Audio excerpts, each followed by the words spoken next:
pronunciation, for years I've been teaching English and trying to get students, okay, they're here for a specific reason. They want to learn specific skills, listening, speaking, reading, writing. As teachers, we're here to tick the boxes and to, yeah, okay, I've done that.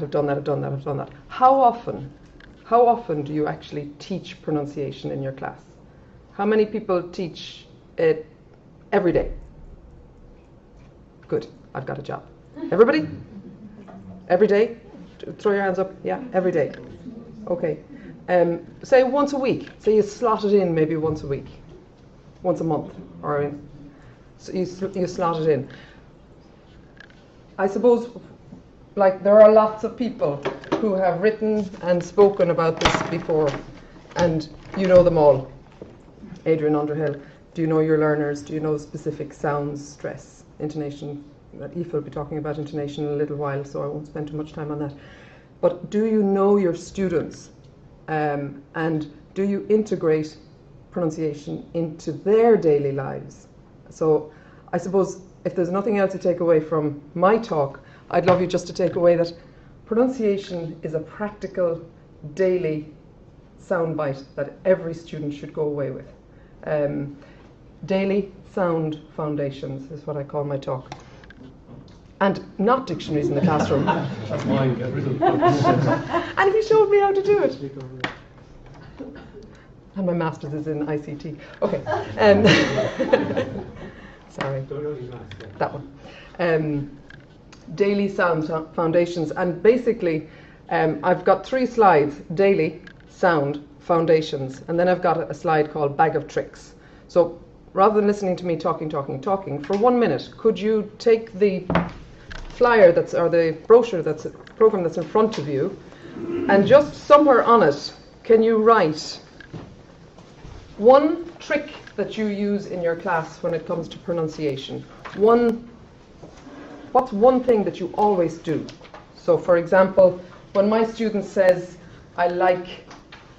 he like football, or she like football, I've already introduced my snake, and I'm not allowed to walk away from here. Oh, this is so hard. My snake that I buy in Portugal every time I go back to Lisbon is a lovely little old man who goes around Bairro Alto selling these. And I pick one up every time I'm there. And I basically, in my lower level classes, all I do is I have it, obviously you introduce it or something, but I have it beside me. And if I hear Maria saying, he likes football, then he likes football. So just a little mnemonic, is that the word? What little trick or mnemonic do you use in your class? Is there anything? Can you just write it down for a second, individually? And if you don't, that's fine. You'll go away with 5 or 6 maybe today. The snake being one. So we'll come back to those now in a second. So what trick who's written down a trick? Who's written down one? Oh, go on. Good. Thank you. So we all have 1 or 2 little things that we always do. Daily, I suppose, breaking my talk down into 3 sections of being practical, being really practical, that whatever you're teaching, whether you're teaching listening, speaking, reading, writing, I think could be pushing it a bit. What are you bringing pronunciation into the class on a daily basis so that your students then automatically start becoming aware of their pronunciation on a daily basis? Develop good habits. So in International House years ago, this is our board. You put down your date, your learning objectives. This is my pronunciation box, my homework box, a new vocabulary section over there. And usually I title them, but I'm not allowed to move, so I won't title them. So I have my pron box.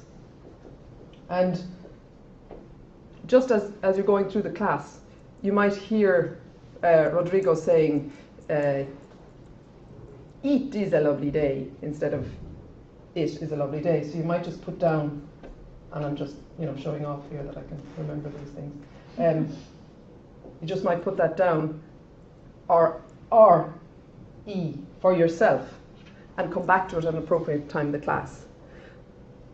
Like any error correction, you don't pounce on them straight away with it. But like any error correction, you make a little section in the class for 5 minutes, but on a daily basis, and get the students to have their copybook or have a specific, their daily notebook in similar format, so that then they can look back and say, okay, jeepers, every day I seem to be making the same problem. So I would say develop good habits in your students. Sound foundations. What sounds do your students have difficulty with? Do you know your students? Says she, trying to be cool. And all it is a picture, lads. Sorry. There's a picture. Do you know your students? How many people have Brazilian, Portuguese students? How many people have Saudi students? So if we had longer, we would actually brainstorm the specific difficulties. Do you have a copy? Do you have a copy of the unit in Learner English that you need to know what are the specific things that they have difficulty with? And do they have it? Or do they know, are they building up a bank of the sounds that they have difficulty with? Sorry. Daily sound foundations. What are the sound pairs? Can you give me some examples of anybody shout out a sound pair that their students have difficulty with? The Brazilians, E, like E, I like E. I like E at the end. Yeah. Any others? Man and men. Man and men. Yeah. Which nationality? All of them. All of them, yeah. Specific. Well, I find Germans specific, even at a very, very high level. So this isn't just at beginner level or lower levels. I think this is something that should be integrated into the class at every level and on a daily basis. How much do you do in one class? Do you know your foundations? We'll know a lot more about intonation later on this morning, but even as a little warmer, or if 2 or 3 of your students arrive in and you're still waiting for 4 or 5 more students, put up on the board, can somebody say this? So can somebody say Mandy? How are you? And so where's the stress in that? The way Mandy said it again? How are you? Are. So you put your little bolinho in Portuguese, your little stress symbol. How are you? Can you say it in a different way, Mandy? How are you? How are you? So and somebody, How are you? Now I actually usually do this one, and I usually get a great response from it. But I did it with some students in the summer, and they're like, I'm not telling the other students that I love them. So you have to be careful with which ones you actually use. So I would just have, the way you have 2 or 3 things in your pocket or in your file just to use, have little pronunciation exercises that you can just get the students using.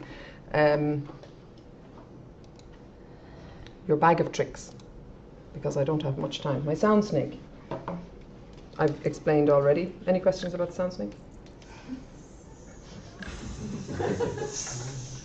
Any other one? One from me, one from you. Somebody give me another trick. A bee. Hmm? For the goes.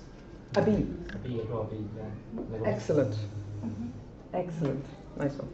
Thanks, Peter. Visuals, hand gestures, facial gestures. You don't have to say, no, that's wrong. Like Michael said, so you're encouraging. So all you need to do is it could be an eyebrow, it can be a raising your hand on the intonation. On the intonation. Good. Yeah. Use your body. Get out there. I think 80% of being a teacher is being confident. Well, okay, maybe Kathy would disagree with that. 50% certainly is being confident about pronunciation yourself. And I hope you go away just thinking, okay, next week, let me just put in 5 minutes each day. Or get it from your students. Get them talking. Ask them, what pronunciation problems do you think you have? You don't need to know the full phonetic chart. Sorry, I can't remember it. I knew it when I did my Delta a few years ago. But I don't know it all now. I know the specific ones that I need to know for my students. Rhymes. I was doing a bit of teacher training this year with our teachers that bring over groups in the summer. And it's amazing, like the Spanish teachers, dis, dat, dis, and dos, da, da, da, da, this is the way the TH goes. So, and we did a bit of, you know, different rhymes, getting them the. So with your Adam's apple, 2. Has everybody felt their Adam apple in the last month? Health check, sound foundation check. So the or th. Do you know your voiced, unvoiced sounds? So break it down into manageable chunks. I don't know if that's a TEFL expression or a management expression, but pick out something each week that you're going to focus on and get your students to focus on, and then do a review. Plan, do, and review. That was me. Another one. I find, you know, the bubbles where you have a big bubble for a stressed syllable and the small bubbles for the unstressed. I use that an awful lot. Yeah. And I'm going da-da-da or da-da-da. Like, it does help them. Yeah. Like, if they can hear how stupid it would sound if it was the wrong stress pattern, then they go, oh yeah. Yes. Okay, very good. So put the stress pattern. So in sentence stress or in word stress, I sometimes with my French students I write up qu'est-ce qu'il dit in French, and I say to them, well, if I'm learning French, I would say qu'est-ce qu'il dit or something like that. Get them compare it with their own language, and the linking device, the linking that goes with that. We've done that. Reading aloud. There's a debate on that, or there used to be a debate on that. When I don't actually agree with reading aloud for the sake of reading aloud if you're doing a reading passage, if you're teaching students the skill of reading or scanning, skimming, whatever. But there's no harm in having students love to be able to go away and do something, don't they, and practice themselves. So, give them a little paragraph where you practice it in class and you get them linking the consonant with the vowel in the sentence. The intonation, chunking numbers and letters, one of the first with my with any level actually, is asking their phone number. Yesterday a student came into the school, I was like, what's your phone? 0876543. So getting them chunking, 087 534 921, and getting them doing that with the alphabet and with numbers. Oh, and I haven't had time to look at any of my other tricks. So my one last one, my Deirdre, I'm not going to embarrass you by playing the ukulele, but have something in the class beside you, whatever it is. I think in fact we used one of the teachers' mobile phones with the teacher trainers in the summer, but whatever their problem sound is, have something that you just point to, a bit like our snake friend, that it could be the top of a champagne bottle, or it could be, if it's intonation problem, just if there's an instrument in the school, just put it into the corner of the classroom. It's like, then they're like, oh yeah, it's Howie, it's whatever, what's his name? Or you're getting them doing the intonation right.